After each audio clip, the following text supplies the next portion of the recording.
বৃষ্টিতে ভিজতে গোসল দিতে কার না ভালো না লাগে, তেমনটা আমারও অনেক ভালো লাগে। মুষলধারে যখন বৃষ্টি আসছে তখন তো আর স্থির থাকতে পারলাম না, আজ বৃষ্টিতে ভিজতেই হবে। বেরিয়ে পড়লাম রাস্তায়। রাস্তায় নামার পরে দেখি দুটা ছোট বাচ্চা যেন দৌড়াদৌড়ি করতেছে।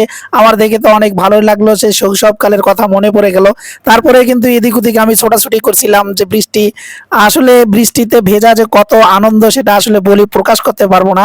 আপনারা কারা কারা বৃষ্টিতে ভিজতে অনেক পছন্দ করেন, অনেক ভালোবাসেন, অবশ্যই কিন্তু আপনারা এই ভিডিও দেখার পরে কিন্তু আপনারা মন্তব্য করবেন। এখানে দুটো পিচ্চি দেখতে পাই, তারাও কিন্তু মনের সুখে ভিজতেছিল, দেখে তো আমার অনেক ভালোই লাগলো। মুষলধারে যখন বৃষ্টি হচ্ছিল তখন তো আর আমি স্থির থাকতে পারলাম না, তখন নেমে পড়লাম আমি রোডের মাঝে আর রাস্তায় আসলাম। রাস্তায় এসে দেখি প্রচুর পরিমাণে বৃষ্টি। এই বৃষ্টি তো আসলে গ্রামীণ ফিল এটা, আর ঢাকা শহরে এরকম ফিল আর কজনেই উপভোগ করতে পারে। তো আজকে আমার সময় হয়েছে, এজন্য কিন্তু এই বড় বৃষ্টি মুষলধারে বৃষ্টি আসলে সেইভাবে পাওয়া হয় না, তো আজকে পেয়ে গেছি, এজন্য আর কি ভিজতেছি। খুবই ভালো লাগতেছে, মনে হয় আমি সেই শৈশবে ফিরে আসছি। সবাইকে বৃষ্টি বিলাস উপভোগ করে আজকে খুবই ভালো লাগলো। আল্লাহ হাফেজ।